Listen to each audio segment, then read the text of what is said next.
시청자 여러분 안녕하십니까. 9월 29일 목요일 캐파뉴스입니다. 오늘도 서울의 스타벅스에서 방송을 하게 됩니다. 오늘 주요 뉴스 헬라인부터 전해드립니다. 선천적으로 미국과 한국 이중 국적을 가진 한인 2세나 1.5세들이 기한에 제한 없이 국적 이탈을 할 수 있도록 허용한 개정 국적법이 10월 1일부터 시행됩니다. 캘리포니아 기업들은 내년부터 직원 채용 시 반드시 임금 수준을 투명하게 공개해야 합니다. 눈썸 주지사가 관련 법안에 서명했습니다. 집으로 마사지사를 불렀던 40대 한인 남성이 요금 시위를 벌이다 총에 맞아 숨졌습니다. 한국인들이 바이든 행정부의 전기차 차별에 실망해 거세게 반발하고 있다고 월스트리트저널이 지적했습니다. 바이든 대통령이 공식 석상에서 숨진 의원의 이름을 불러 건강 이상설이 제기되고 있습니다. 알츠하이머스 진행 속도를 늦추는 획기적인 신약이 개발됐습니다. 이상은 오늘 전해드릴 주요 뉴스 헬라인들입니다. 9월 29일 목요일 캐파뉴스 네 번째 지금부터 시작합니다. 여러분, 렛츠 고!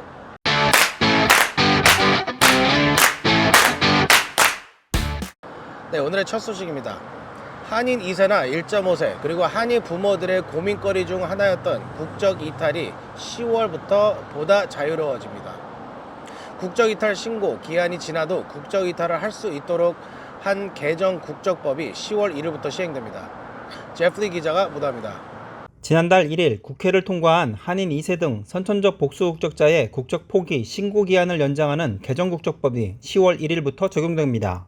이에 따라 오는 10월부터는 기한 내에 국적 이탈을 신고하지 못했더라도 정당한 사유가 있을 때 한국 국적을 포기할 수 있게 됩니다. 개정 국적법은 만 18세가 되는 해에 3월 31일까지로 되어 있는 기존 국적 이탈 신고 기간이 지난 경우에도 예외적으로 국적 이탈 허가를 신청할 수 있도록 하고 있습니다. 예외적 국적 이탈 신청 대상은 외국에서 출생했거나 6세 미만의 아동일 때 외국으로 이주한 사람으로 주된 생활 근거지가 외국이어야 합니다. 단 직계 존속이 외국에서 영주할 목적 없이 체류한 상태에서 출생한 사람은 제외됩니다. 또 이들 대상자가 병역 준비역에 편입된 때부터 3개월 이내에 국적 이탈을 신고하지 못한 정당한 사유가 있을 때 예외적 국적 이탈이 허용됩니다.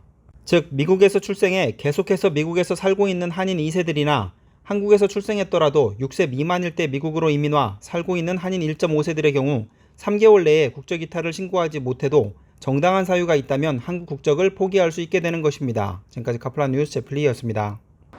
네, 직원 15명 이상인 캘리포니아 기업들은 내년부터 구인 광고를 낼 때 반드시 임금 수준을 투명하게 공개해야 합니다. 캐플란 뉴스에서 관련 법안 통과 소식을 전해드린 바 있습니다. 27일 눈썸 주지사가 이 법안에 서명했습니다. 세라피아 김 기자가 전해드립니다. 내년부터 직원 15명 이상 캘리포니아 기업들은 구인 광고를 낼 때 임금 수준을 의무적으로 공개해야 합니다. 개빈 뉴섬 주지사는 지난 27일 이 같은 내용의 SB 1162 법안에 서명했습니다. 이에 따라 내년 1월 1일부터 이 법이 시행됩니다. 새 법은 직원 15명 이상인 캘리포니아 기업들은 구인 광고 시 해당 직책의 임금을 투명하게 공개해야 합니다. 법안을 발의한 모니크 리몬 주 상원의원은 이 법안이 실행되면 임금 체계가 투명해지고 여성이나 소수계 직원들이 임금에서 불이익을 받지 않게 될 것이라고 말했습니다. 새 법이 시행되면 구직자와 기존 직원들은 채용하려는 직책의 임금 수준을 투명하게 알 수 있게 돼 임금 협상에서 더 유리하게 될 것으로 예상됩니다. 또 임금 수준이 공개되면 동일 업종 업체들은 경제적 저하를 막기 위해 타 업체들의 임금 수준과 비교할 수밖에 없게 돼 상당한 파급 효과가 예상됩니다. 이 법을 지키지 않은 업체들에 대해서는 직원들이 노동당국에서 회사를 고발할 수 있으며 업체는 위반 건수당 최대 1만 달러의 벌금을 부과받게 됩니다. 캐플란 뉴스 세라피아입니다. 네, 집으로 여성 마사지사를 불러 서비스를 받은 한인 남성이 요금 문제로 다투다 총에 맞아 숨졌습니다. 피터장 기자가 보도합니다. 방문 마사지 서비스를 받던 40대 한인 남성이 총에 맞아 숨졌습니다. 지난 24일 새벽 2시경 미네소타주 인버그로브 하이츠에서 43세 한인 이창범 씨가 여성 마사지사를 데리고 온 운전사 네이비 슬랙이 총에 맞아 숨졌습니다. 경찰에 따르면 이창범 씨는 여성 마사지사를 집으로 불러 마사지 서비스를 받았지만 서비스에 만족하지 못해 마사지 요금을 두고 여성 마사지사와 시비가 붙었습니다. 그러자 이 여성 마사지사는 밖에서 대기하고 있는 운전사 슬랙에게 이 사정을 말했습니다. 그러자 슬랙은 총을 들고 이 씨의 집으로 들어가 화장실에 숨어있는 이 씨를 총으로 살해했습니다. 당시 이 씨는 911으로 전화를 해 누군가 집으로 침입하려 한다고 외치며 경찰에 도움을 요청했지만 경찰이 출동했을 당시 이 씨는 화장실 바닥에 총을 맞고 이미 숨져 있었습니다. 경찰은 사건 직후 이 씨 집 근처에서 도주하는 SUV 차량을 목격했다는 진술에 따라 인근 지역을 수색해 운전자 로건 데이비드 슬랙과 마사지사 포토니 마치 웨스트를 체포했습니다. 웨스트는 경찰에 이 씨는 에로틱 마사지를 위해 자신이 집으로 웨스트를 불렀고 뭔가 문제가 생긴 탓에 밖으로 나온 웨스트가 대기하고 있는 슬랙에게 이 씨가 자신을 폭행하고 서비스 비용을 지불하지 않았다고 진술했습니다. 검찰은 슬랙과 웨스트 두 사람을 모두 2급 살인 혐의로 기소했습니다. 모금 사이트인 고펀드미에는 숨진 이 씨의 가족이 모금을 진행하고 있습니다. 카플라 뉴스 피터장입니다. 네, 팬데믹으로 중단됐던 주택 과속 방지턱 설치 신청이 10월 6일부터 다시 시작합니다. 이 과속 방지턱은 주택가에서 교통사고를 막기 위해 도로에 설치하는 스피드 험프를 말하는 겁니다. LA시는 10월 6일부터 The Neighborhood Speed Hump Program 신청을 재개한다고 발표했습니다.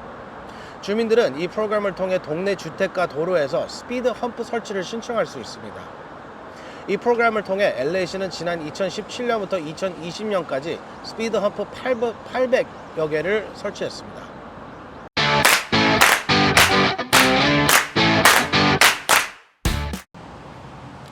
네, 인플레 감축법 Inflation Reduction Act IRA로 인해 한국산 전기차들이 보조금을 혜택을 받을 수 없게 됐다는 소식 전해드렸죠. 지금 한국과 미국 정부의 최대 현안이 바로 이 문제입니다. 어제 해리스 부통령은 윤 대통령을 만나 이 문제를 검토하겠다고 밝힌 바 있습니다.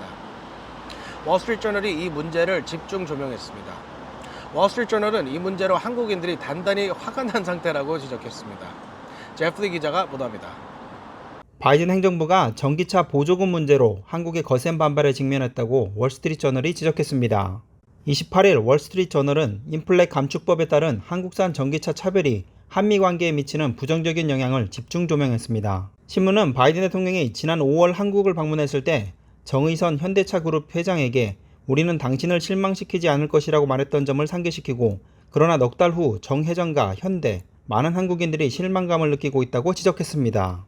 지난달 통과된 인플레 감축법이 북미에서 생산된 전기차에만 7,500달러의 세금 혜택을 주면서 현대와 기아에는 타격을 줬다는 것입니다.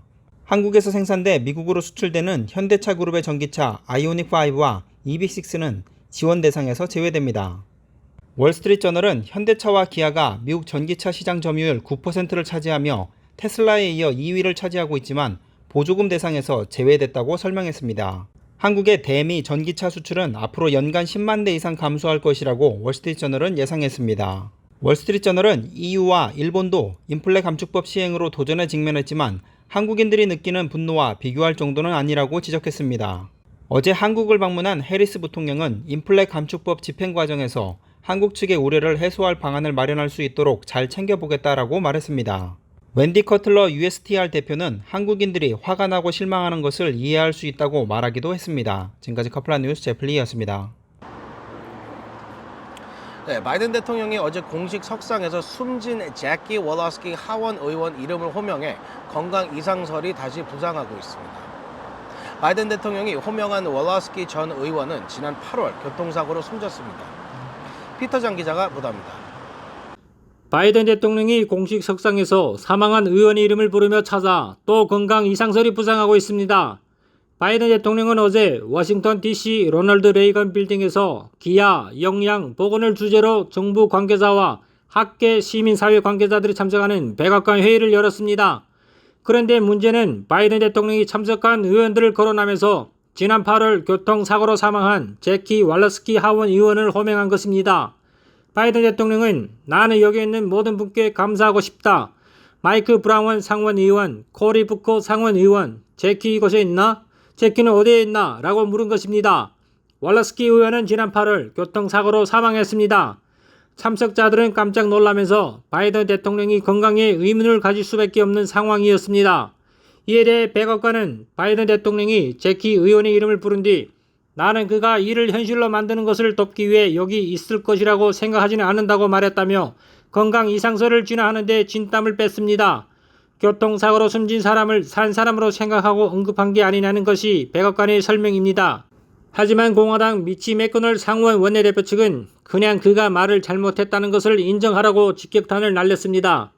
워싱턴 포스트는 바이든 대통령이 재선 출마를 발표할 경우 이러한 건강 이상설 공세는 더욱 거세질 것으로 분석했습니다. 79세 고령인 바이든 대통령은 건강 이상설에 시달려왔고 일각에서는 치매설도 제기된 바 있습니다. 카플라 뉴스 피터장입니다. 네, 오늘의 마지막 소식입니다. 부모님의 치매 문제로 고통받고 있는 한인 가정들이 적지 않습니다. 불치병으로 여겨지는 알츠하이머의 진행 속도를 늦추는 획기적인 신약이 개발돼 세계적인 주목을 받고 있습니다. 스티브 칸 기자가 전해드립니다. 알츠하이머 진행을 늦춰주는 획기적인 신약이 개발돼 기대를 모으고 있습니다. 미 제약업체 바이오젠은 초기 알츠하이머 병에 걸린 사람들의 기억력과 사고력 감퇴 속도를 늦추는 약물 개발 실험에 성공했다고 발표했습니다. 약 투여 후 18개월 뒤 비교했을 때 환자들의 인지 능력이 플라시보 치료를 받은 환자들보다 27% 덜 감소한 것으로 나타났습니다. 가디언지는 이 신약에 대해 알츠하이머와의 오랜 싸움에서 명확한 변화를 보여주는 약물이 나타난 것은 이번의 처음이라며 역사적인 순간이라고 평가했습니다. 이번 연구는 초기 단계 알츠하이머 환자 1,800명을 대상 진행했습니다. 환자들은 레카네밥이라는 불리는 약을 일주일에 2번 투여받았습니다. 이는 뇌의 독설 물질을 감소시키며 환자의 기억력 저하를 늦추는 것으로 나타났습니다. 이 연구 결과는 치매 환자의 뇌에서 보이는 끈적끈적한 물질이 뇌세포를 손상시키고 인지력 저하를 일으키는 역할을 한다는 가정에 힘을 실어줍니다. 과거 약물들은 뇌 아밀로이드 수치를 성공적으로 감소시켰지만 임상 결과는 개선되지 않아 사람들은 연구 결과의 방향성에 대한 의문을 제기하기도 했습니다. 바이오젠은 연말까지 미국과 유럽에 승인을 신청할 것으로 보입니다. 뉴욕타임스는 바이오젠과 이 신약을 공동 개발한 일본의 에자이사가 이미 FDA에 가속 승인제도 신청을 했다고 보도했습니다. 카플라 뉴스 스티브 강입니다.